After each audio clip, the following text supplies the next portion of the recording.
Hey guys, about to jump into the first round of an Oath of the Gatewatch draft. It's pairing us with our opponent, and now it has. We did not win the die roll.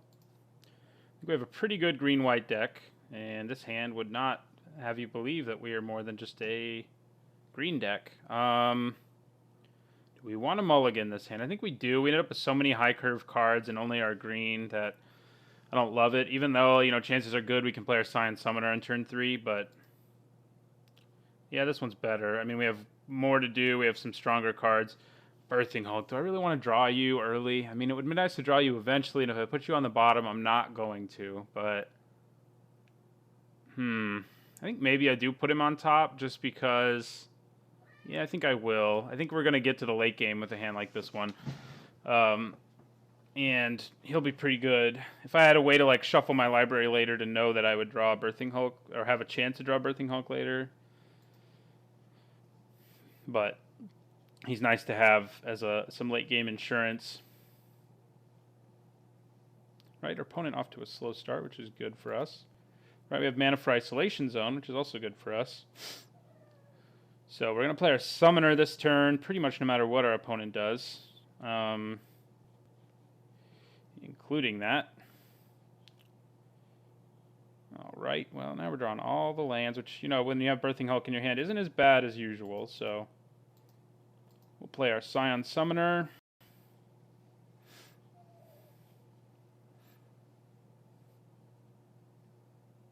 So is our opponent mono black, or does he just have his black mana? You don't see people playing Voracious Null real often. I've seen a few crazy decks that had tons of sacrifice synergies make it work, but that was in triple battle for Zendikar, not in this. Okay, so our opponent probably is two colors and is just having some bad luck. Do we draw another land? No, that's nice. All right. I think we just play him, even though we're losing a little value on the support there. It's just too good not to. I mean, he gives us a huge body, makes our Scion Summoner bigger. I mean, there is a chance he has complete disregard or something, but even then, we eat up a card and still are left with a couple decent sized creatures. So, all right. So I think we just get in there. I mean, if he wants to trade his Voracious Null for an Eldrazi Scion, I think we're okay with that. So yeah, let's just swing. I mean, this does let us play our Birthing Hulk much sooner, but that's I think negligible. That is an interesting block. Does our opponent have a trick? Does black have tricks? Oh, he could, yeah. I was like, black does have that one. Okay. Well, that's a 1 for half a card, basically. Would have been nice to be able to Gideon's approach that in response, but I think we feel okay about that. I guess it's a little more than half a card because it's like a 1. It's like 3/4 of a card because of Relief Captain putting some value on it. All right, now our opponent has their red. Let's see what they do with that. Eldrazi Aggressor. Okay. All right, our Scythe Master is pretty good right here. Next turn we can play our Birthing Hulk. So I think we just play our Scythe Master here, though, and pass our turn. I mean, we could swing with our Relief Captain, but I think I'll hold on to him for now. And I can use Gideon's approach here if I want to. Don't know that I do. I would probably just take 4 if our opponent swung right now. Neither of these creatures is especially scary. This can only do its thing at sorcery speed, which makes it a lot less good than it would otherwise be. But it would probably be too good because it puts counters on it. It doesn't just have the Husk ability. Maybe if it only put one. Yeah, if it put one counter, it'd be a reasonable card, though. It'd be a solid common, a very good common even maybe. But as it stands, it's usually not very good, unfortunately. All right. No action from our opponent. May mean he has tricks ready, but we have some of our own stuff going on. Okay, so I could... I mean, I don't swing at the Scion anyway here, so I may just play my Birthing Hulk in the second main phase if he just takes 3 here.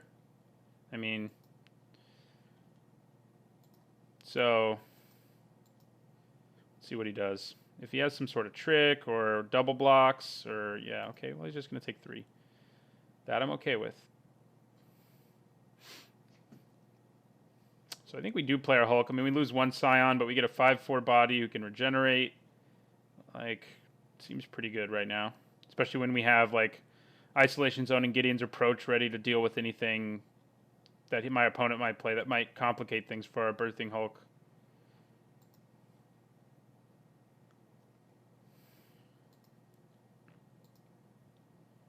Does kind of mean we didn't get much value out of our Relief Captain, but that's okay. So we play out our big Hulk, who brings 2 friends with him. And we can regenerate him from most things. Obviously, what could he have for 5 mana that wouldn't let me regenerate in those colors? Oblivion Strike. That would be bad. But it wouldn't be the end of the world. I mean, our opponent would spend the turn doing that. We'd be able to swing with our Scythe Master again. So, or that. That works too. That's also not going to let him regenerate. So, our opponent has had the removal, has had the answers. Okay, so I think now I probably do swing with my Relief Captain as well and just offer the trade for one of those cards. I think that's pretty relevant right now. I mean, the Relief Captain's done what he's going to do. If he takes a card with him now, and that's pretty good, I think. All right, makes sense that he would take that one with him. I don't want to use Gideon's Reproach on that, so I won't. We'll play a land. So we do need to draw some action. We've drawn several lands the last couple turns, which I haven't loved, but that does happen. We do have several lands in our deck, so. And we do have ways of dealing with we have one way of dealing with basically any threat he could play. Luckily, he can't exile anything, so that's not very good right now. I mean, still a 3-mana 3/2. Nothing happens, which is good. Let's get Saddleback Lagak right here. Can we do it? No. Okay. So Scythe Master is going to get in there again. I'm not especially concerned with like either of his guys, but if he double blocked, I'd probably use Gideon's Reproach to get a 2-for-1.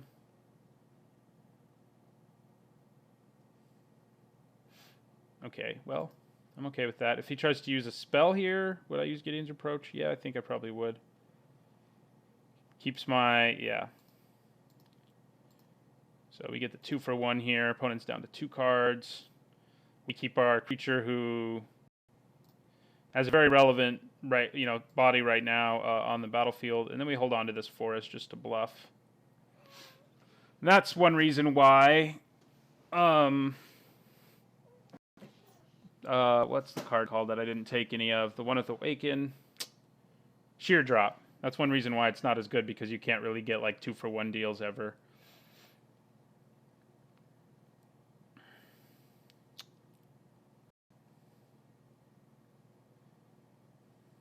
All right. Well, we're going to take 3. See what our opponent's got for us. He may have a big scary creature, but luckily we can Isolation Zone it, and then he'll be down to 1 card, which is hopefully good for us. It's going to be something a little scary. Sacrifices a creature or a planeswalker. Okay, that's interesting.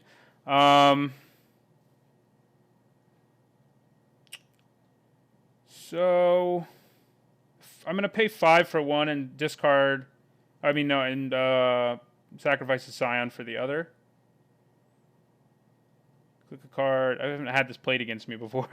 Click a card to sacrifice or discard it, or click your avatar to lose life. This will repeat. Okay, so I'm going to sacrifice a Scion. And then I'll lose 5 life, I think. Do I really want a Scion? Yeah, I think I do. All right. Man. We are drawing the lands, but we'll get in for 4 here. Opponent down to 1 card.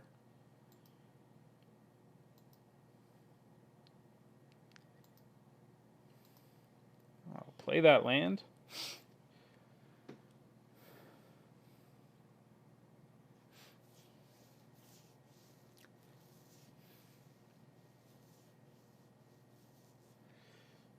It's too bad it didn't make you only discard one card, but then it wouldn't be very good. It's already not an amazing one, but it's definitely a cool card, I think. All right, so we'll take the 3. See if our opponent has some defense to put out there that we need isolation zone. It doesn't look like it. Hey, another Gideon's Reproach. Not bad. Drew all our removal basically in this game. I don't think we have much more than the 2 Gideon's Reproaches and the isolation zone. So we'll get in there, potentially anyway. Our opponent may have removal. Doesn't look that way, though.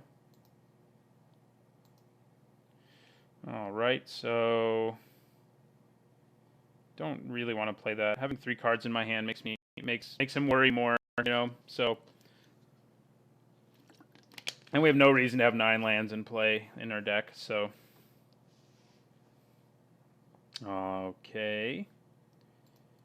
That will potentially present a problem.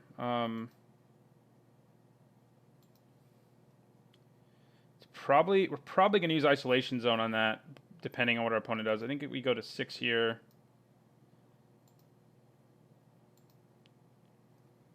All right. I mean, I could have used the Reproach, but I didn't really...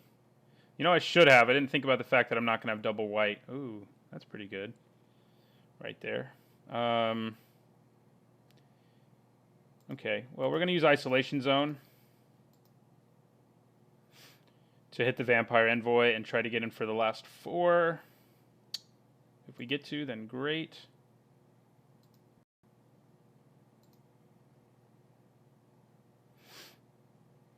If not, then not so great. All right, looks like we did it. So I think Searing Light actually seems pretty good against his opponent.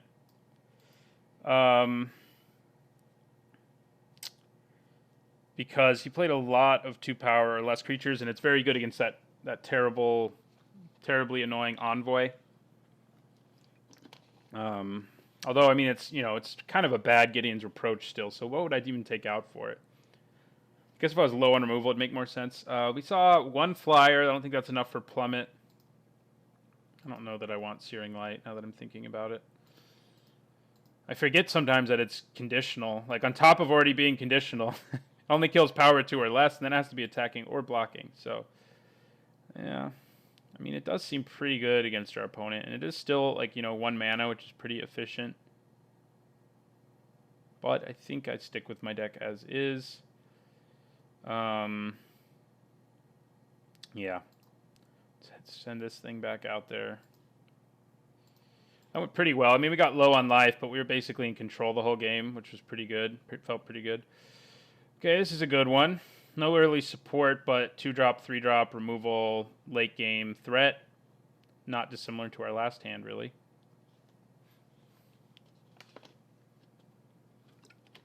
Although those Castigators aren't nearly as good as they were in Triple Battle for Zendikar, but they are, perfectly fine. Our deck's been playing like we have way fewer planes in it rather than an equal number. Our opponent looks like he's stuck on only red this time. But that does mean he could very well just kill our core Castigator immediately. So looks like it's living for now, at least. I mean, if he plays a 3-drop here, I'm pretty much happy trading with any 3-drop with my core Castigator. So I'll offer up a trade. I mean, if he uses Complete Disregard on it, even I feel pretty good. Yeah, feel pretty good about trading the core Castigator for that. All right. So we're going to swing, offer up the trade, doubt he takes it, and we'll play Netcaster Spider, since we can't really do anything else, and in our turn. I mean, we just take 3 here if he swings.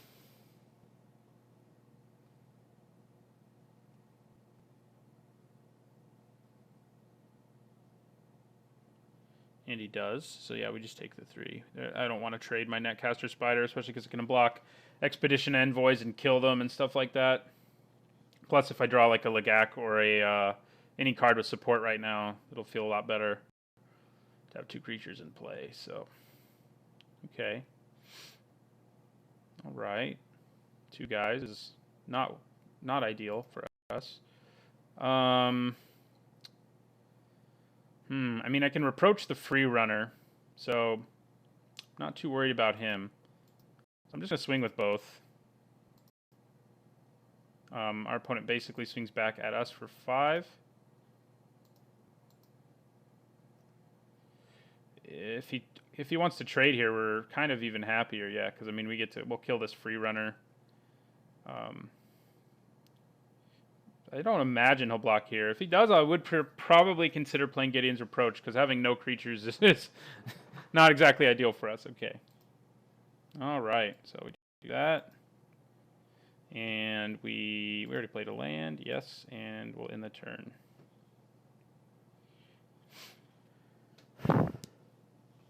So is he going to play that 5 mana sorcery that makes us do stuff? I mean, I would discard 2 forests and lose 5 life, I think, if he did. Yes, he did. Okay. All right. So we're going to discard forest. Whoa, mouse, what are you doing? There you go. 2 forests. And then we'll lose 5. Which does put us behind on the race, but we can get ahead again later. I mean, we're going to kill this annoying menace creature momentarily, so.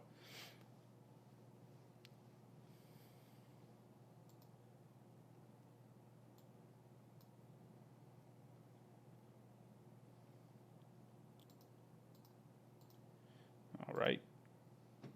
See you later. Don't give us a land. Good, not a land. And in fact, a very good card right now. So we'll swing.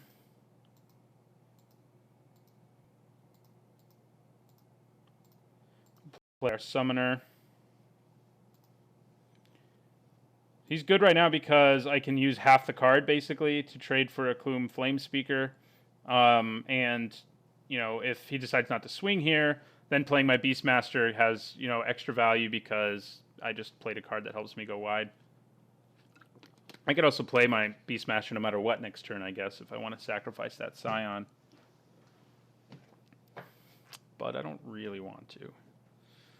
Okay, well that is annoying, but our Netcaster Spider can in fact block it forever. So that's good. All right, he didn't swing. So drawing a land here isn't actually too bad. Of course, now we didn't draw one, but we did draw Isolation Zone. I can't really be too upset about that, right? I think I probably just play my Beastmaster, though. It's a huge creature. It makes both of these guys a problem. And, yeah, I mean, I think that's what I do. I mean, it doesn't make them a huge problem, though, because his Envoy can still block, and he can still just trade here. So it's not that good, really. I mean, it does give me a huge body, though, and that's relevant. Yeah, I think it's worth it, just because the body is massive. It can crash through. I mean, he may have Demon's Grasp, but I think it's worth the risk. We still have Isolation Zone sort of as backup, so we're going to play our Beastmaster.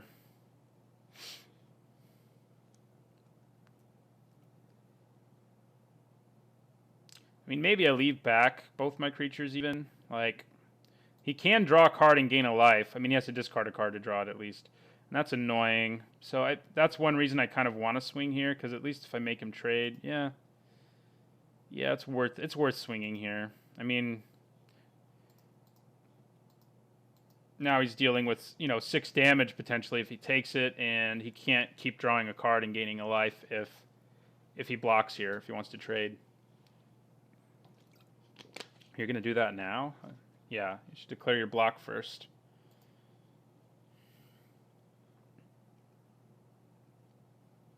All right. Makes sense. Also makes sense. Now he'll discard a card and draw a card.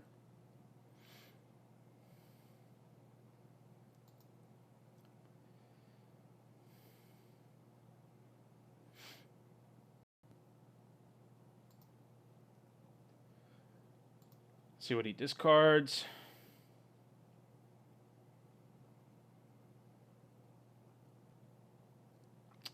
Untamed Hunger. Yeah, I'm a little sad he discarded that because we would have gotten some sweet value out of our isolation zone. But yeah, we take that thing down. And we end the turn. I think it was worth trading there. I mean, making it so he can't, keep rummaging through his deck is pretty good. And, we still have big creatures. He could have Demon's Grasp, like I said. But even if he does, we're just back at parity, really. Because my Netcaster Spider can block forever this thing. Not just block forever, it can kill it in combat. And we have Isolation Zone in our hand, so that's nice too. Okay. I think we just swing with our Beastmaster this turn. It's going to be pretty hard for things to go well for our opponent if we do. He could have that sorcery, that instant rather, that makes his guy bigger. Ooh, that's just gross. So my whole team gets +3/+2. I mean +3/+3. That's nice. He can swing back at me for 3, but I think I think we probably swing here.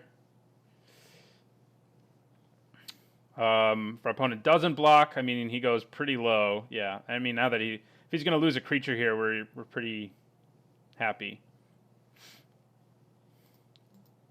Maybe even more so than if he took the damage, because in a way we're like, there are a number of cards in his deck that could hurt us potentially if they're in his deck.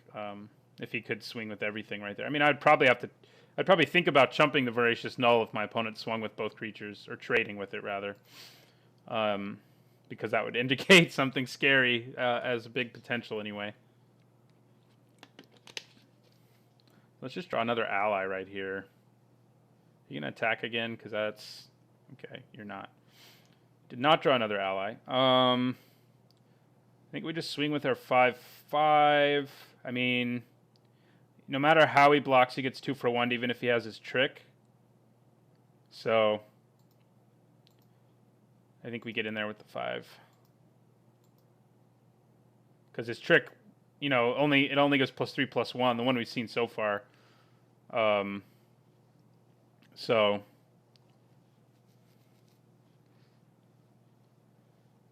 and we can just hold on to this keep holding on to this isolation zone. We haven't drawn a single card with support in this game, and we do have 4 of them, which isn't the ideal number, but it'd be nice to get one. I guess to Drew Warcaller and to Drew Beastmaster are pseudo support.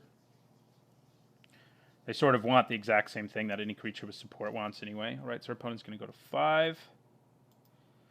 Sounds good to me. I'm going to hold on to this to bluff. We do potentially want 7 lands, but because we have our what's his name, the big guy, the 5/4 with Regenerate, who brings 2 Scions into play. We have him, but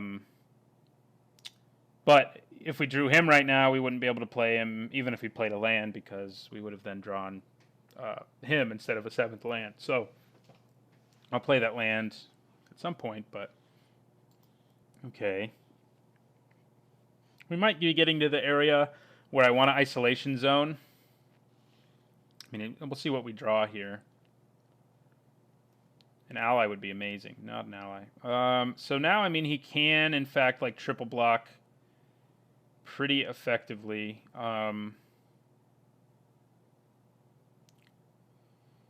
So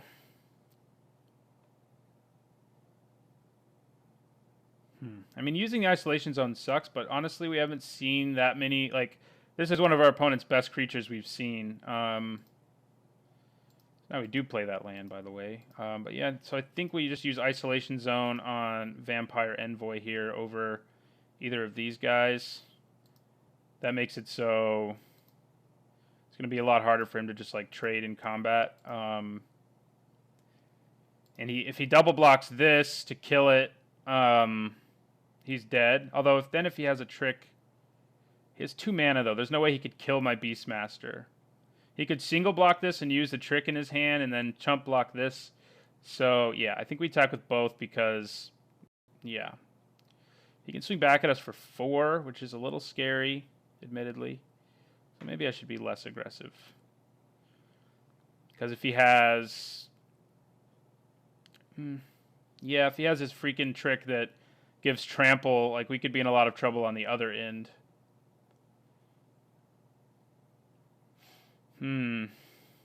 Because...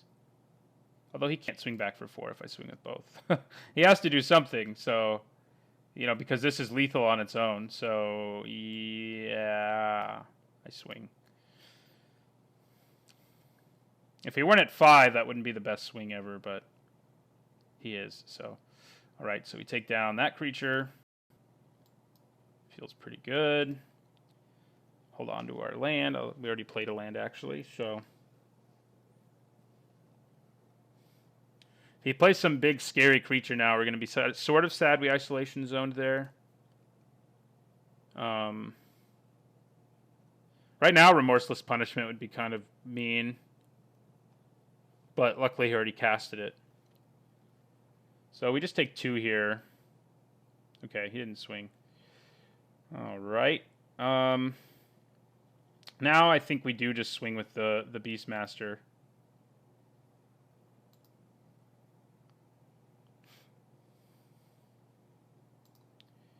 I mean, if we swung with everything, he'd go to 1, I guess, if he's assuming he doesn't have something.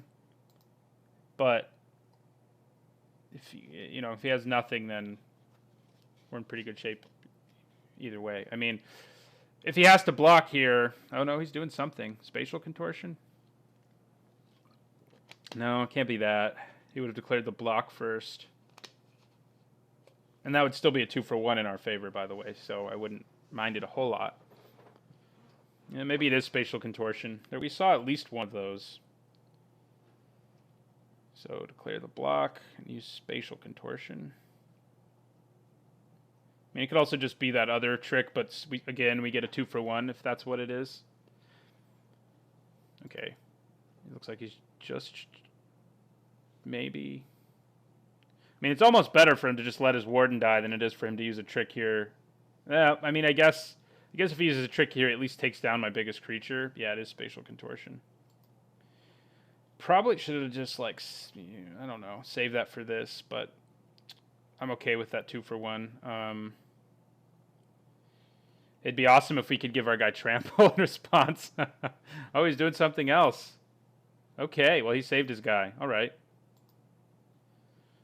Okay, well, his hand's empty now, though, and his creature is not an intimidating one, but really neither are ours right now. So it's going to come down to top decks to some degree. I mean, man, he may have gotten what he wanted. Something's hopefully not scary. That's a little scary. He can start draining us immediately, actually. So, oh, good. Birthing Hulk to the rescue. Okay, so yeah, he can drain us, and we're not at that much life, so I mean, it's going to make the race a lot more difficult, like at worst, for worst from our opponent's perspective. It's going to make the race better for him, obviously. I mean, he can drain us right now, drop us to 7. He goes to 6. And he does. But we now have a huge creature who's difficult to kill. I mean, if he drew Demon's Grasp right here, we're in pretty big trouble, although drawing any ally will be a huge deal, even if he does kill our Birthing Hulk. So, all right. He can double block, by the way, which is kind of annoying, but... oh, yeah, there we go. Okay, question is, what do we do with that Lagak? I mean, we're going to cast it. I think making this bigger is really good right now because then he can't double block and kill it or make us use our Scions. And then the Netcaster Spider as well, because then it gets big enough that it can swing into this board. So... yeah, I think we do Netcaster and Birthing Hulk here.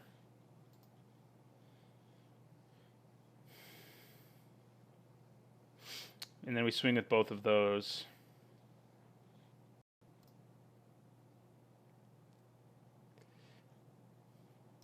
Also means Birthing Hulk is lethal on his own now, so that's pretty nice.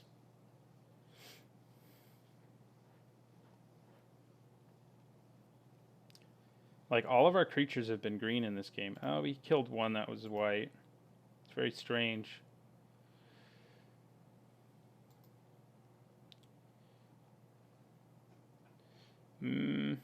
Maybe I should have swung with everything there, but seems a little risky given the situation. He's going to drop us to 6, and he's going to go to 7, but then he's going to lose 3, so...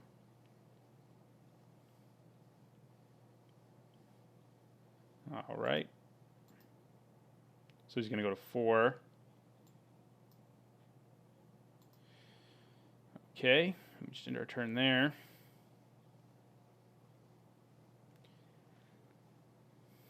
See what if he got what he needed. Be amazing to draw like our Hero of Gomafata right now. That would be, you know, overkill, I guess, but it would be nice. Demon's Grasp still kills our Birthing Hulk, so that I don't love. Okay, well, that's annoying. But he's down to 1 card. We still have our 2 best creatures in play. And he doesn't have colorless mana anymore. We killed it. If he swings here, I'm going to chump it. Yeah, I'm chumping that all day because there's just too many. Well, what is there? He only has 1 card in his hand. I don't know. I think it's probably still worth it to chump here. It just seems too suspicious. I mean, it may be something that could potentially set him up for a win next turn. I don't know.